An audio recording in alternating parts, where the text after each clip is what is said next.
Hi, everybody. It's Monica with American English with Monica. I'm so glad you're here. Welcome back to my channel. We're doing phrasal verbs, and this week, the phrasal verb was a request from you.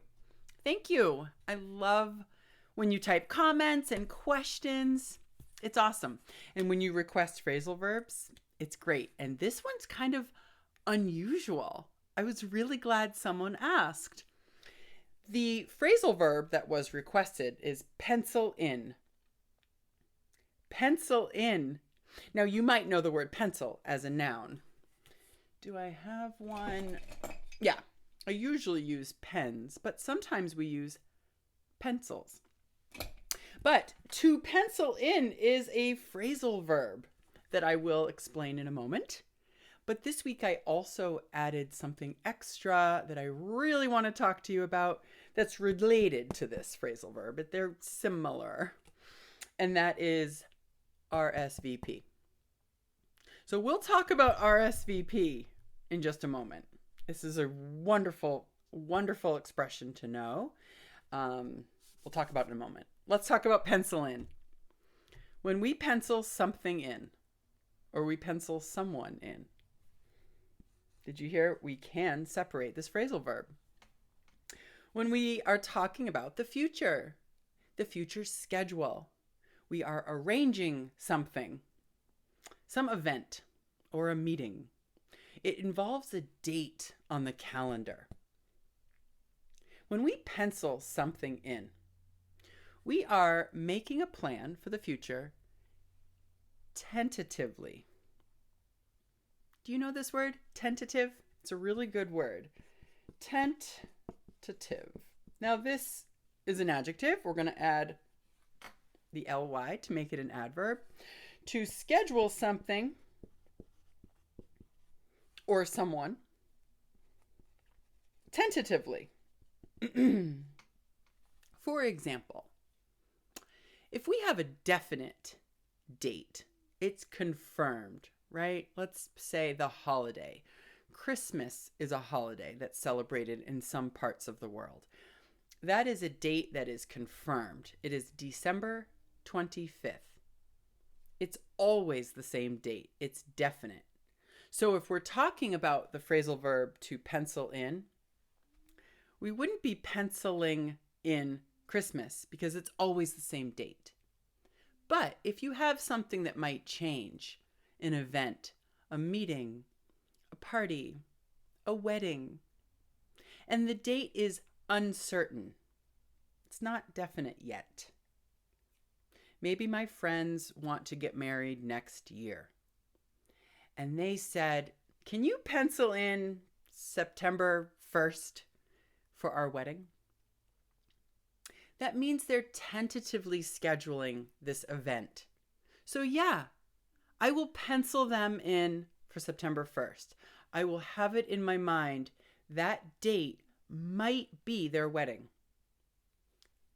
It might not be. They might change the date or the time, or maybe it's a staff meeting and you've had to pencil some people in to speak at your staff meeting or some topics to discuss at your next staff meeting. When we pencil things in, they're tentative, they're uncertain. They might change. So, pencil in. It's a great phrasal verb to know. It is a regular verb. So yesterday I penciled in a meeting with you. I penciled in a meeting with my boss. Okay? Pencil in. Do you have any examples? Something you've penciled in on your calendar? Sometimes we actually write on a calendar like I do. Many people nowadays use computer calendars on their phone. I do too. But I also really like to have an analog calendar that I can write on. And if I write it in pencil, I can erase it if it changes. So that's where the expression to pencil in comes from. Now, once it's a definite date, the meeting has been set or the wedding has been confirmed, well, then it's not penciling in. It's an actual date we're committing to. And that's where RSVP comes in. RSVP. You must know this expression if you're learning English. You must. And what's interesting about RSVP is it's not pronounced as a word. It's pronounced as an acronym or an abbreviation. So we always say the letters. You don't try to say this as a word. We always say all 4 letters. RSVP. These letters can be a verb or a noun. I'll show you some examples in a minute, but RSVP is so important to know. And it's actually French. Now, I don't speak French, so I looked ahead and I wrote down the French words. In French, the words s'il vous plaît mean please. And this word, which I can't pronounce, répondez, I don't know. I can't speak French. It doesn't matter. You need to know RSVP does come from French, and it means to respond s'il vous plaît. I hope I spelled that right. It's okay. I just want you to know RSVP. Sometimes it has these periods and sometimes it doesn't. They're both right.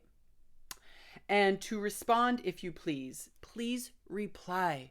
Please tell me if you can attend or you cannot attend.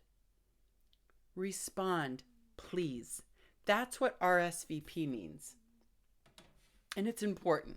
If you get an invitation to a party or an event or a wedding, or if you get an email at work that says, hey, we're having an important staff meeting, please RSVP. They need you to respond. Let's talk about it as a verb. Because it's not a natural word, it doesn't have ed at the end for the participle or the past tense. Because it's a group of letters, we add an apostrophe and a D for the participle or the past tense. For example, yesterday,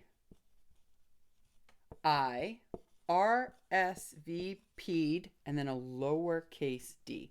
All capital letters and a lowercase d. This is the past. This is how we write the past tense. Yesterday, I RSVP'd for the holiday party. Okay, my company is having a big celebration at the end of the year.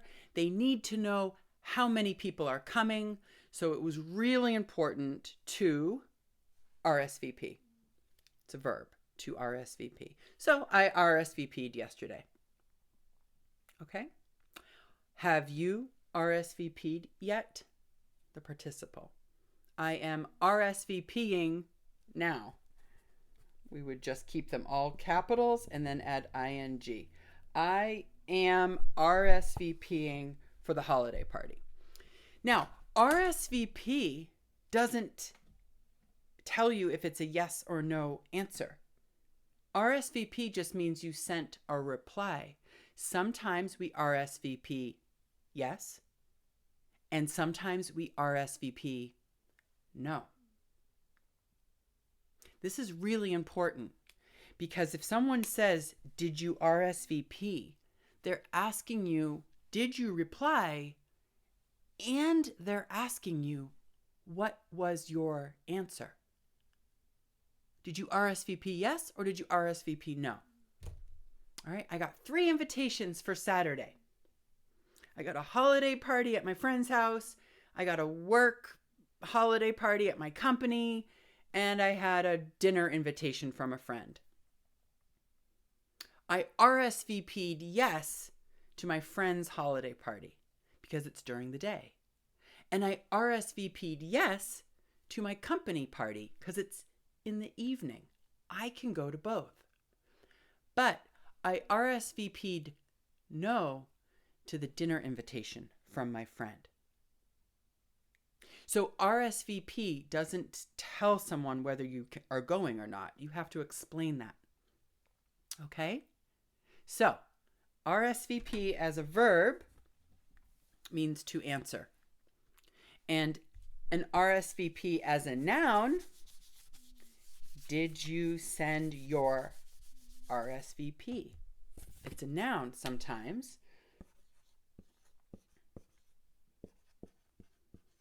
And it just means, did you send your reply?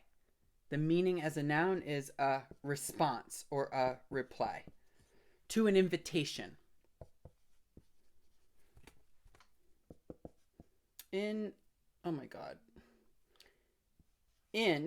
Invitation. Okay? Have you received an invitation and you have to RSVP? That's the verb. Or have you received an invitation and you need to send your RSVP? That's the noun. If you have examples, put them in the comments. I love making these videos for you. I am excited to keep making videos. I will sometimes make shorter 2-minute English lessons. So be sure and subscribe, because sometimes those little lessons are easier for people to watch when you don't have time for a longer lesson. And if you have questions or examples, put them in the comments. That's great. I'm really glad you're here, and I will see you next time. Bye.